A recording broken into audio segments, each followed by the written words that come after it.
Good afternoon, everyone. This is Coach Matt with our Saturday workout. Let's begin with 90 seconds of your choice, row, bike, or ski, or a 200-meter jog, whatever comes first. The next one is a walking calf raise. So I want you to take a step, use that foot to push up, take another step, use that foot to push up. So we're going 1 foot at a time and just taking them nice and slow, pushing up on the ball of that foot so the calf gets nice and lit.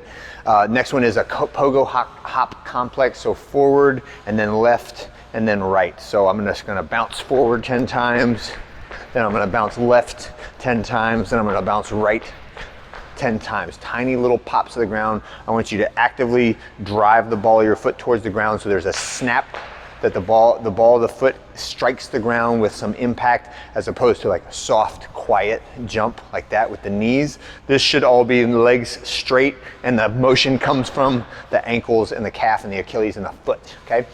Next one is push up to down dog.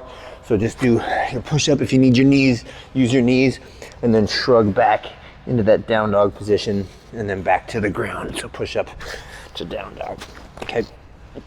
All right, banded bully stretch. So good, really good pec minor shoulder opener here. So I got the band deep in, like up past my shoulder muscle. I'm kind of rotating away from where it is connected to the rig, and put my hand behind my back and then walk away until I've got some good tension on that band, and just let it shrug my shoulder blade back and towards the center of my back. You should feel like a deep stretch underneath your armpit, and that's that pec minor muscle. It's really hard to stretch with your arm straight, right? It only stretches when your scapula gets pulled away from the front side of your body, okay? And the last one is just a side plank. So hit 20 seconds on the left, 20 seconds on the right, in whatever configuration you want to, but try to keep that top hand from rotating down towards the ground. Try to keep your body perpendicular to the ground, so we're hitting all of the oblique muscles on that downside, right? When you're done with that, we'll just practice a little kettlebell swings, maybe do a few warm-up intervals, like a medium weight, a heavier weight, and then a workout weight, but it is supposed to be a heavy American kettlebell swing and relatively high reps. So a total of, what is that? Is that 100 reps? Yeah, that's 100 reps total, right? So it's supposed to be heavy, and it's supposed to be enough reps that you probably can't do all of each set unbroken until you get down to the 10, and that's okay. I want you to have to think about, like, strategically, where do I take a break? Because if I try to do 30 in a row, and that's like as many reps as I can do, and then I have to rest for 90 seconds before I get the last 10 done, maybe I could get all 40 done quicker if I did like 18, take a break, 18, take a break, and then 4 or something like that. Or maybe I do 18, 14, 8 or something like that. But think about it a little bit. Use a little intention in your breakout strategy of the number of total reps you do, so that you get the whole thing done as fast as possible. But the American kettlebell swing, from the hips to the overhead position, using a heavy kettlebell, whatever heavy is for you, okay? After the kettlebell swing, then we're going to do a 500-meter row and accumulate 40 seconds of an L sit or an L hang.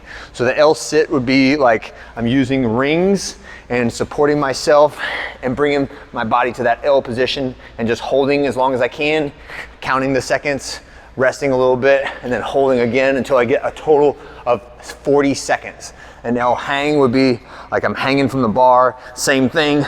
Bring that body to the L position, hold as long as I can, and accumulate 40 seconds. You can also do this on 2 benches or 2 boxes or the Matador handles. There's a lot of different things you can support yourself or hang from, but get your body into that L position as long as you can. And if you need to bend your knees, bend one knee or bend both knees, or have your feet slightly supported by the ground, all of those are okay. But think, whatever I do, I'm trying to get my femur 90 degrees from my torso with my abs engaged, and that's the position that I want to hold tension in and accumulate 40 seconds. And think about a resistance level that allows you to get it done with 2 or less breaks. So I'm okay with 40 seconds continuous. I'm okay with 1 break. I'm okay with 2 breaks.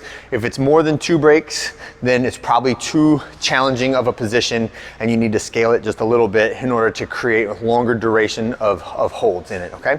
And then when you finish the L hang or L sit, you go to the next smaller round of kettlebell swings. So the kettlebells change every round, but the row and the L sit or L hang stay the same every round, right?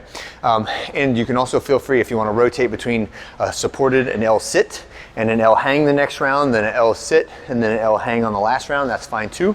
Or you could stick with what you got the whole time through. When you're done, there is some core extra credit stuff. So 1 to 3 rounds of your choice. So V sit-ups, ab mat sit-ups, bicycle crunches, just a little bit of core finisher at the end of it if you like to. And then I strongly recommend, especially after a week of maxing out, do some psoas and deep hip tissue work, do some calf ankle tissue work, do some banded, some trap stretch. So we're trying to take care of the body, let it recover a little bit after all of the heavy weight that we lifted this week, and take care of that body, okay? That's it for this Saturday. I hope you guys had a great one, and I'll see you on Monday.